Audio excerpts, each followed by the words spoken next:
esta oportunidad vamos a conversar acerca del libre mercado y la expansión en Guatemala. ¿Cómo será en la nueva administración entrante en el año 2024? Para eso se encuentra con nosotros para conversar en términos generales acerca de los gobiernos progresistas y de izquierda que creen que el libre mercado es un motor importante del crecimiento económico, pero que también debe estar regulado para proteger a los consumidores, los trabajadores y el medio ambiente. Por lo tanto, los gobiernos progresistas y de izquierda suelen apoyar políticas que promueven la competencia, la innovación y la inversión, al mismo tiempo que regulan los mercados para garantizar la seguridad, la equidad y la sostenibilidad. Se encuentra con nosotros un politólogo, un licenciado en Ciencias de la Comunicación y quien también fue nominado a un Napolitan Awards por su trabajo desarrollado en comunicación de crisis, que es el licenciado Luis Urbina. Bienvenido. Gracias, Cristian. Un gusto. Gracias, igualmente. Bueno, para entrar de lleno en este tema, podemos lanzar la primera pregunta. Es ¿cómo ve en temas económicos a nuestro país para el próximo año? Bueno, aquí hay algunas cosas que es importante que podamos analizar. No hablando de lo que va a ser el próximo año, sino partiendo de la base de lo que tenemos hoy en día como economía nacional. Hemos visto que durante los últimos 4 años el país creció, en algunos años tuvimos un crecimiento mayor del 4% en el PIB. Esto es positivo porque podemos ver que hubo una reactivación económica después de la pandemia. Para poder mantener un desarrollo y para poder lograr el desarrollo económico, la característica principal que debe existir antes es el crecimiento económico. Entonces, creo que hay algunas expectativas positivas como mercado a nivel macro en Guatemala y creo que es importante que podamos mantener para el futuro una tendencia similar. ¿Por qué? Porque al haber un crecimiento económico, no solamente va a haber más dinero en circulación, sino que también van a haber más empresas, generación de nuevos empleos y ampliación de la base laboral formal, que es una de las cosas que debemos buscar al momento de hacer la expansión. Muy bien, entonces podemos creer que el nuevo gobierno trae con sí diferentes planes o estrategias y puede existir alguna diferencia en lo que actualmente está en Guatemala y lo que pueda traer el nuevo gobierno. Bueno, la verdad es de que yo no podría decir qué trae o qué no trae. Lo que sí puedo decirles es que he visto lo que ellos proponen como política o lo que cada uno de ellos a manera de individual ha propuesto en momentos específicos de su carrera profesional. A mí me preocupa mucho que uno de los que se perfila, ya sea para estar en el Ministerio de Finanzas o como presidente de la Comisión de Finanzas, tiene escritos con la fundación para la que trabajaba, donde recurrentemente habla de incrementar impuestos. Y donde dice que la base tributaria debe ampliarse para poder generar mayor inversión social. Y Guatemala, por ejemplo, ya está establecida. ¿Es a su punto o su percepción es necesario poder crear más impuestos? ¿O? Lo que yo podría decir ahorita del tema de los impuestos es que la SAT ha generado un sistema bastante eficiente para poder recaudarlos. Eso ha mejorado, hemos visto cómo la recaudación tributaria ha mejorado y creo que más que crear nuevos impuestos necesitamos, 1, seguir mejorando la recaudación, 2, hacer más eficiente la inversión que hay y 3, considero que el Estado en algún momento debe de pasar por una reestructuración donde podamos reorientar la inversión pública que se hace. Esto significa que no necesariamente crear más Estado va a significar más bienestar, porque incluso si hoy nos quejamos de que hay corrupción en el Estado, podría ser de que más Estado es más corrupción. O sea, esas son algunas de las cosas que podemos ver. Ya de base vemos que hay algunas propuestas que el presidenciable ha mencionado que ellos están promoviendo la ampliación de algunas plazas en algunos ministerios. Entiéndase salud, entiéndase educación, que si bien son parte de la carga presupuestaria que lleva cada uno de estos ministerios. Yo diría que antes de poder atreverse a hacer ese tipo de expansión de puestos laborales, se debería de revisar realmente están utilizando bien el dinero que hay, porque no es poco, son más de 100.000 millones, son más de 110.000 millones de quetzales los que hay en el presupuesto. Entonces no sabemos realmente si ese dinero se está utilizando de manera adecuada. Ya vemos lo que sucedió en el hospital de Chimaltenango, que hay persecución penal incluso por casos de corrupción. Entonces, primero hay que entrar a revisar cómo está la casa, antes de venir y proponer de una manera idealista o poco realista el poder ampliar la cantidad de personas que van a estar en dicho ministerio, aunque realmente es una necesidad el poder ampliar algunos servicios de atención médica primaria. Bueno, y el nuevo gobierno sin duda deberá de presentar dentro de sus políticas, como bien lo mencionabas hace unos momentos, pero en el tema con el empresariado o micro y mediano empresario, ¿cómo poder incentivarlos? ¿Cómo poder motivarlos? ¿Se reducirá de alguna forma algunos impuestos para ellos? ¿Se les dará algún tipo de beneficio? La verdad es que lo que vemos en la estructura económica del país es de que tenemos un empresariado organizado fuerte que tiene control sobre sus procesos económicos, pero también vemos que la base de la clase media es una clase media que en su mayoría es empleado, no es un productor. Entonces nosotros como matriz de país necesitamos ser más emprendedores, necesitamos generar más negocios, necesitamos generar más servicios. Si nosotros vemos de una manera macroeconómica, las grandes empresas tienen todas sus cadenas de suministros integrados. ¿Eso qué significa? Que tienen desde el momento donde crían al pollo hasta el momento que se lo sirven en la mesa. Entonces toda esa cadena de suministro está integrada, o sea, son eficientes como empresas. Pero cuando nosotros vemos la clase media es prestadora de servicios o es un empleado público o un empleado privado. Entonces no hay muchos, aunque sí los tenemos, no hay muchos emprendedores que produzcan o presten servicios y que les haga generar su propio dinero. Entonces, ¿qué podría yo pensar? Que el próximo gobierno debería de incentivar a la clase media. No me atrevería a decir que debería de tener un tipo de tributación especial, ya que eso los haría diferentes a los demás y le daría un privilegio, pero sí se debería de encontrar una fórmula para que los pequeños y medianos empresarios puedan crecer, porque cuando estos crecen también pueden pasar de la informalidad a la formalidad, a pagar impuestos, a dar empleo, a pagar la seguridad social, que son cosas que ya tenemos en el país. Entonces, simple y sencillamente, al ampliar la clase media, nosotros también podríamos empezar a reducir más rápido la pobreza. Pues es interesante todo lo que nos conversas, Luis, agradecemos tu tiempo. Bueno, nosotros vamos a ir a un corte y ya regresamos con este interesante tema de libre mercado y la expansión de Guatemala para la nueva administración. Ya regresamos.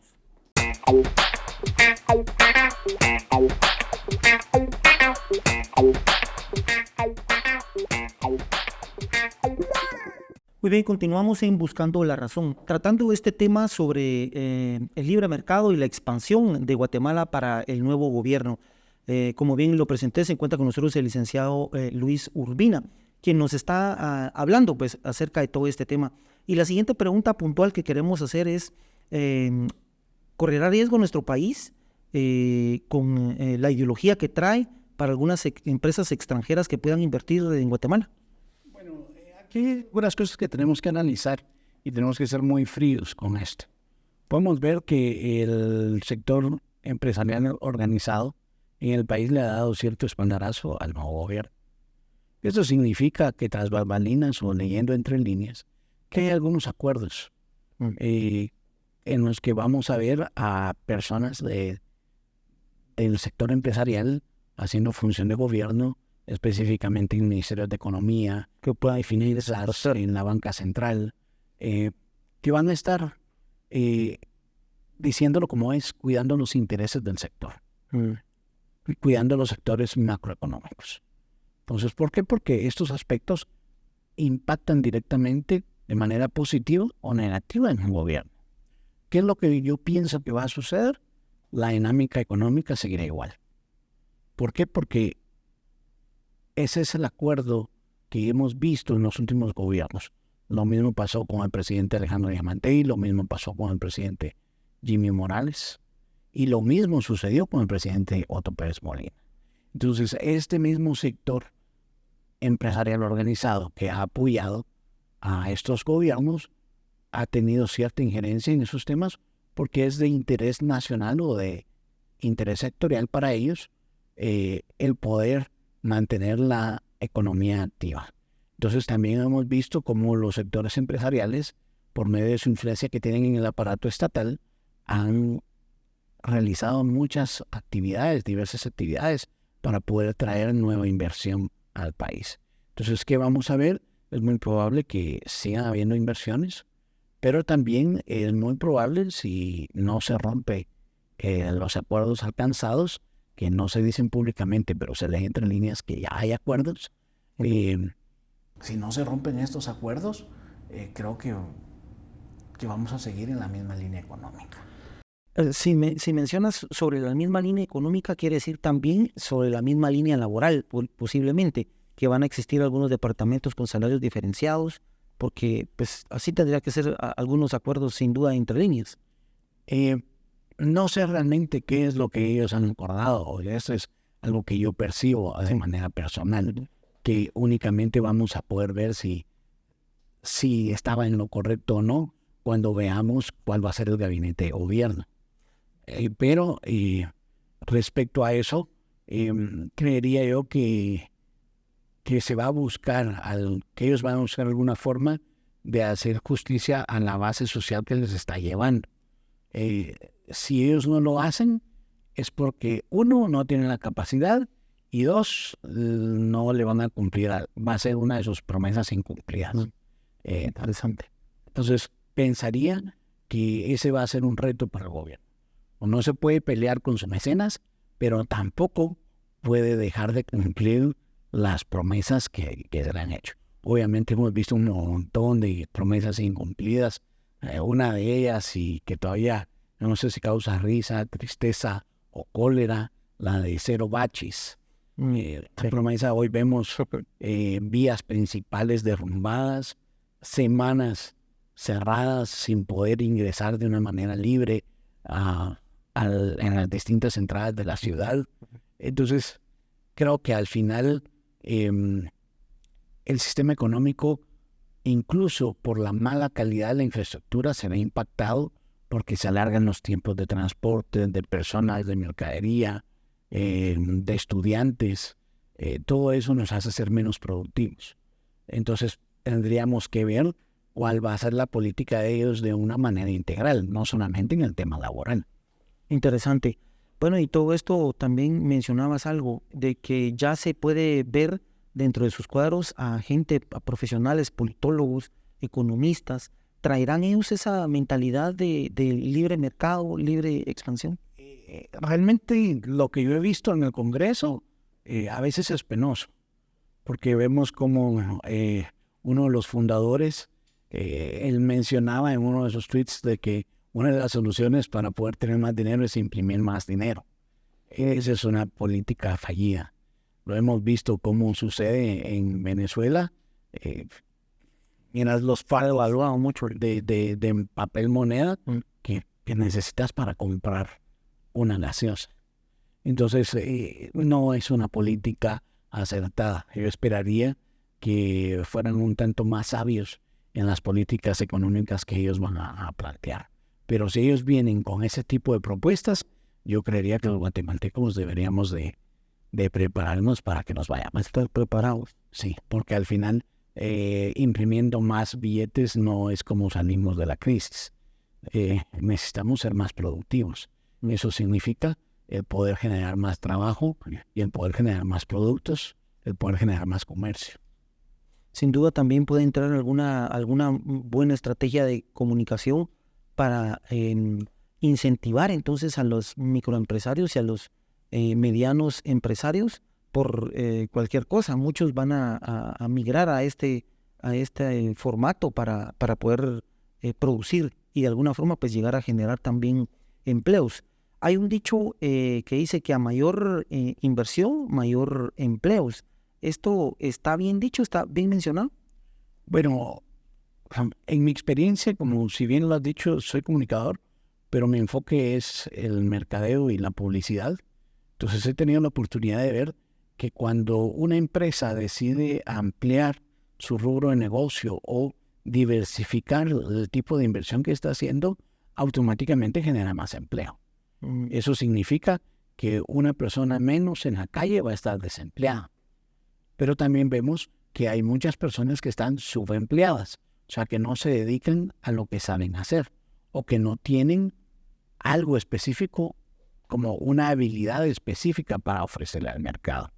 Entonces, es importante entenderlo, que sí, hay más trabajo con mayor inversión. Ahora, lo que también debemos preguntarnos es, ¿está el mercado laboral o las personas están aportando al mercado laboral las habilidades que necesitan? Por ejemplo, hace algún tiempo en redes sociales se hacía la discusión. O sea, ¿qué le va a aportar un filósofo a una industria que necesita producir alimentos?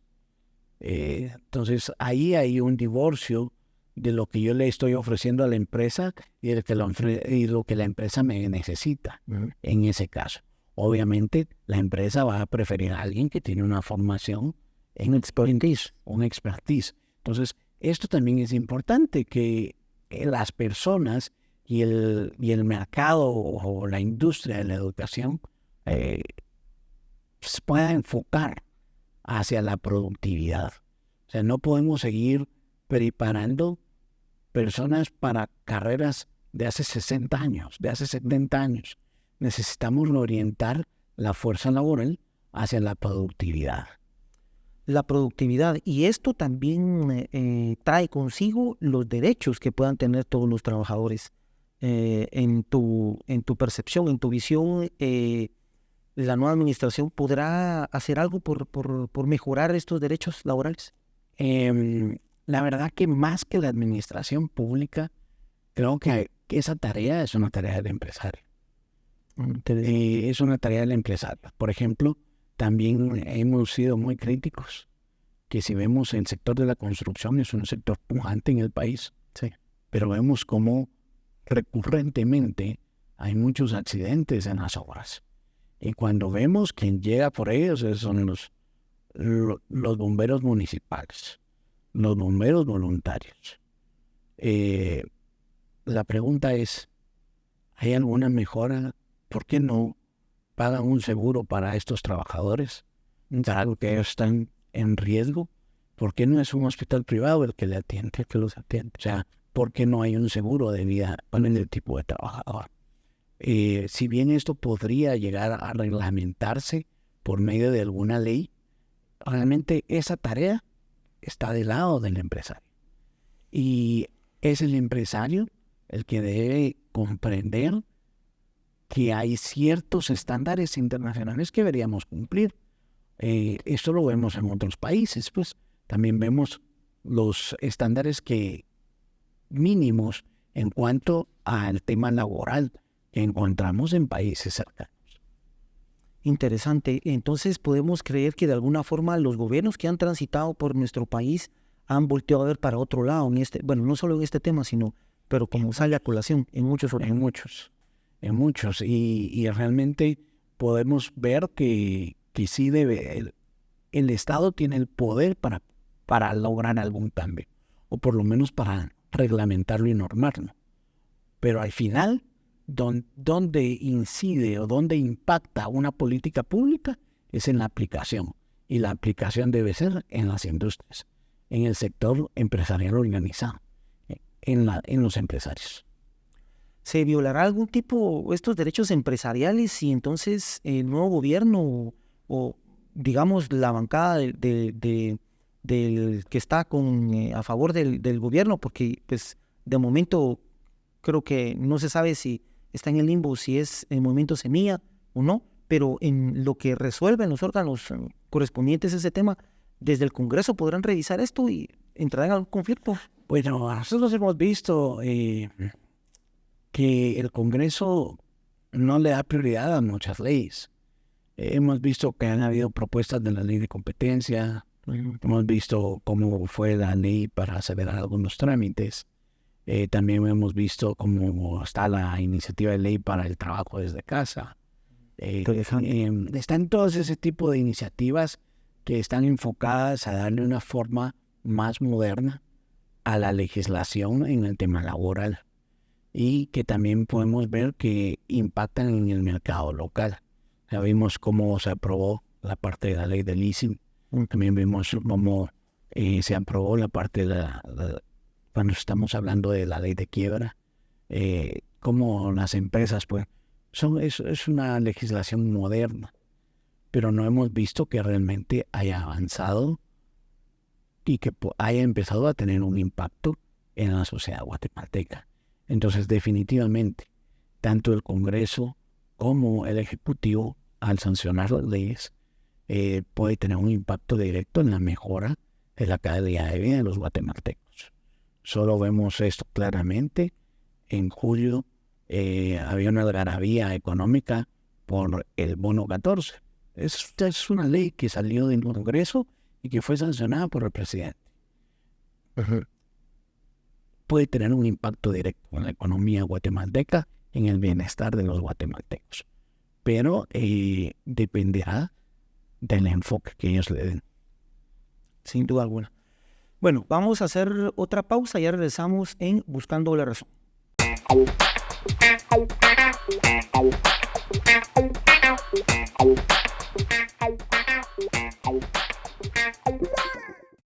Continuamos en Buscando la Razón. Bueno, y la pregunta que lanzamos hoy a nuestro invitado, el licenciado Urbina, es ¿cómo Guatemala puede ser catalogado como uno de esos paraísos empresariales? ¿Tendrá algo que ver, sin duda, la infraestructura de nuestro país? Bueno, aquí hay varias cosas que nos podrían categorizar en esa área. No solamente la infraestructura, ya de por sí muchas personas quieren invertir en Guatemala. Uno, por su posición geográfica. Dos, por la estabilidad macroeconómica. Y tres, que es uno de los retos que tenemos, es la calidad de la infraestructura. Hoy por hoy podemos ver con los ejemplos de Villanueva, Calzada La Paz y otros lugares que nuestra infraestructura está en decadencia. Podemos ver que te lleva horas trasladarte dentro de la ciudad. Nunca se hizo el periférico metropolitano. No tenemos carreteras de 2 niveles en los lugares donde deberían de existir, como los ingresos a la ciudad. Y eso es una debilidad, porque si tú quieres atravesar hoy por hoy la ciudad, te lleva por lo menos de 2 a 3 horas. Cuando ves que es un trazo de 25 o 30 kilómetros. Sin lluvia. Sin lluvia. O como dirían, ¿verdad? Porque solo se inunda cuando llueve. Eso es mucho más complicado, porque no solamente vemos que se ralentiza el tráfico, sino vemos que pasos a desniveles están inundados, vehículos de personas imprudentes que se metieron o que los agarró ahí en la inundación. Eso resta la competitividad. No, es impensable que pases 3, 4 horas de tu día en el tráfico. Si lo multiplicas por los 30 días, estamos hablando que estás pasando 120 horas en un mes dentro del tráfico, y si lo multiplicas por los 12 años, por tus 9, 12 años que estudias, cuando haces la matemática es impensable el tiempo que estás perdiendo. La infraestructura debe mejorar, no solamente la infraestructura para los vehículos de personas particulares y comerciales. Tenemos una deuda. Pesado también. Sí, el transporte pesado. Por ejemplo, en otros países el transporte de carga se hace por tren. Aquí en Guatemala seguimos utilizando el transporte de carga, el transporte pesado. Debemos de hacer un mix donde podamos obtener esa facilidad. También vemos cómo el transporte público de la pandemia 2023 fue casi inexistente. Zonas de la ciudad completas que se llenaron de taxis piratas, Sí. de taxis con aplicaciones o con motocicletas, que si bien les dio oportunidad a ellos para sobrevivir a la pandemia, realmente es un resultado del desorden y de la falta de infraestructura que hay. Cuando vemos la proliferación de las motocicletas, también vemos cada día hay muertos en el tráfico porque no tenemos la educación suficiente para andar en ese tipo de vehículos. Vemos cientos de motos que te rebasan por la derecha, cuando es un principio básico, que no se rebasa por la derecha. Entonces, todo ese tipo de problemas tienen que ver, son aledaños a la infraestructura. ¿Por qué? Porque necesitamos un medio de transporte, porque la gente necesita ir a trabajar, porque necesita ganar dinero, necesita llegar rápido. Vemos como muchas mujeres han empezado a andar en moto de algunos años para acá. Vemos como los taxis de los últimos 3 años para acá se volvieron colectivos. Antes no eran colectivos. ¿Por qué? Porque De alguna forma son bien peligrosos. así es. Y pues una realidad, es una necesidad. Entonces, esa es falta de infraestructura. Entonces, ¿qué solución han encontrado algunas industrias? Pues ponen su transporte para su personal. Ya lo vemos cómo lo hacen las industrias de los call centers. Si usted no tiene un transporte propio, pues se le da un transporte que lo deja cerca de su casa. Eso abre posibilidades. ¿Por qué? Porque la industria ha tenido que ver cómo solucionan los problemas estructurales. Entonces, ahí hay una deuda social en cuanto a la infraestructura, transporte público. También vemos que la atención primaria, de atención salud, también es deficiente. Yo no sé si ustedes han tenido la oportunidad de pasar enfrente de un centro de salud. Usted pasa ahí a las 6 de la mañana y la cola es enorme. Entonces, ¿eso qué significa? Que hay mucha gente y poca atención. Ahora la otra pregunta es, ¿qué otro servicio hay? ¿Por qué estas personas no tienen acceso a algo privado? ¿No les alcanza? ¿Los sueldos son muy bajos y no pueden pagar algo privado? Es entendible, o simple y sencillamente no tienen esa visión. Entonces vemos hoy que todo lo que no hace el Estado trata de ser cubierto por la iniciativa privada. Vamos a un montón de ofertas de servicios de salud, un montón de tipos de seguros. Entonces podemos ver que la iniciativa privada busca la forma de suplir esa necesidad. Pero estructuralmente no tenemos esas soluciones, que deben de ser una de las razones por las que se organiza el Estado. Brindar bienestar en ese sentido, ¿verdad? O sea, tener infraestructura de calidad. Vemos, es lamentable que vas al aeropuerto y no hay agua en los baños. O están cerrados, o están sucios, o tienen una cubeta ahí porque hay una gotera. A ese nivel de mala calidad de infraestructura pública tenemos. ¿Y qué pasa también entonces con los funcionarios públicos que llegan a esos lugares? ¿Cuál podría ser entonces la visión? Porque cualquiera pues puede apoyar y mejorar un poco estos problemas que son ya estructurales, que se vienen repitiendo desde hace años. Sin embargo, vemos que ahí están todavía. Bueno, la verdad es que el problema de los funcionarios públicos de gobierno que llegan cada 4 años, 4 años. Pueden influir de una manera positiva, definitivamente. Pueden tratar de instruir y compartir una mística de trabajo, dar resultados. Sin embargo, también vemos, por otro lado, empleados públicos que ellos simple y sencillamente tienen la mentalidad Ellos solo están 4 años, nosotros nos quedamos. Los afectados, 0-11. Exacto. Entonces, como eso es así, entonces no les preocupa porque nadie los va a mover. Eso también es un lastre. Esa mentalidad es un lastre. No ellos, su mentalidad. Sí. Entonces es importante que nosotros podamos hacer de una manera integral, tratar de impulsar un cambio o una cultura organizacional que fuera enfocado a la mejora, a mejorar la prestación de servicios. Nadie está en contra de que hayan personas contratadas de manera fija en el Estado. No estamos queriendo con eso. Lo que sí buscamos es que haya eficiencia en el servicio que ellos dan. Yo recuerdo muy bien, y eso fue una experiencia propia, de alguien que dijo, no, es que ellos en 4 años se van, nosotros aquí estamos desde hace 16 años.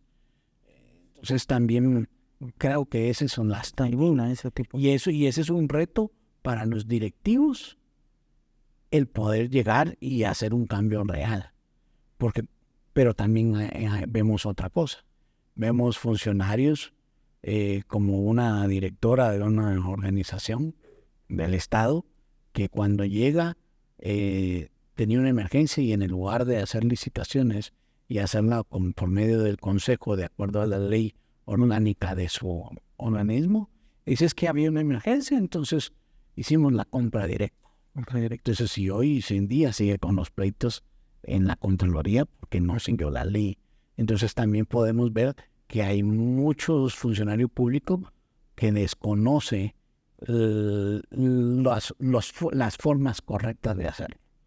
Y se vale que se equivocan, porque nadie es perfecto, pero también se vale corregir. Lo que no se vale es utilizar de manera antojadiza el poder o la posición de poder que pueden llegar a tener.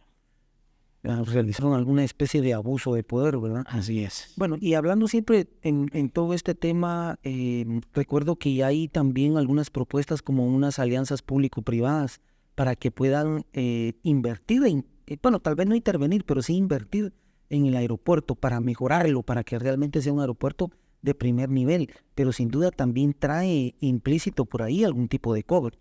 Bueno, la verdad es que tenemos que entender que si yo voy a gastar mi plata, mi conocimiento y mis capacidades, algo tengo que recibir de vuelta.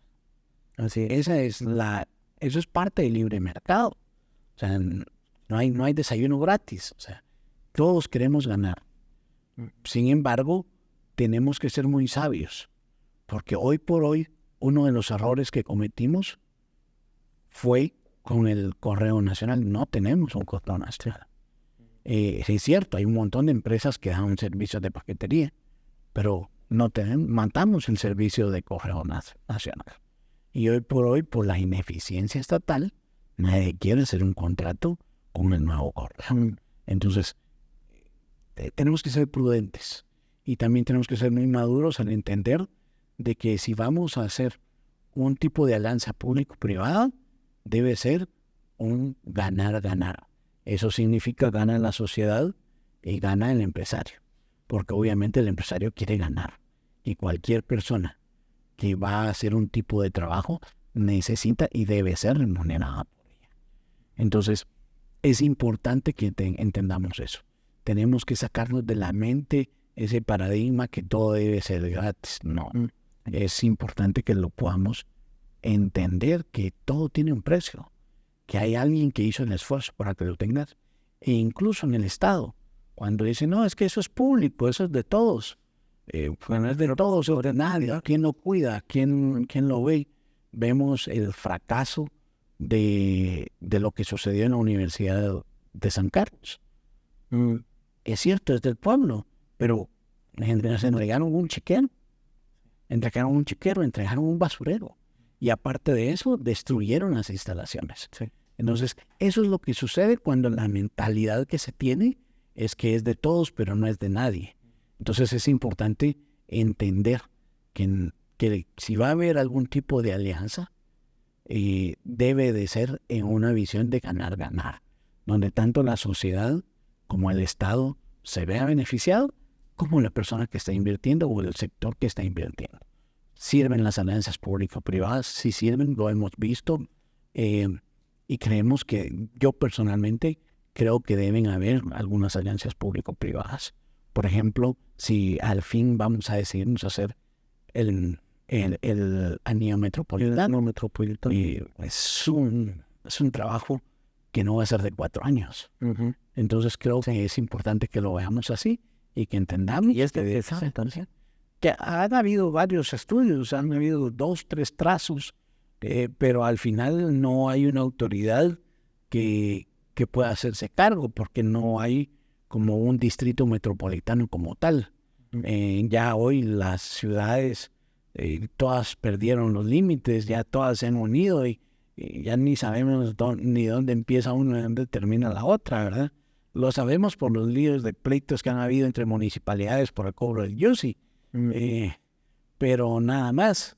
Pero esa gestión del distrito metropolitano no la hemos tenido. Creería que esa inversión en infraestructura en esa área debería de darse para apresurarlo. No podemos esperar a llegar al 2030 sin haber empezado a trabajar eso. Buenísimo. Bueno, licenciado Luis Urbina, muchas gracias por tu tiempo. Sin duda, pues creo que nos hizo falta más tiempo, ¿verdad? Pero en otra oportunidad te vamos a tener aquí con nosotros. Agradecemos tu tiempo.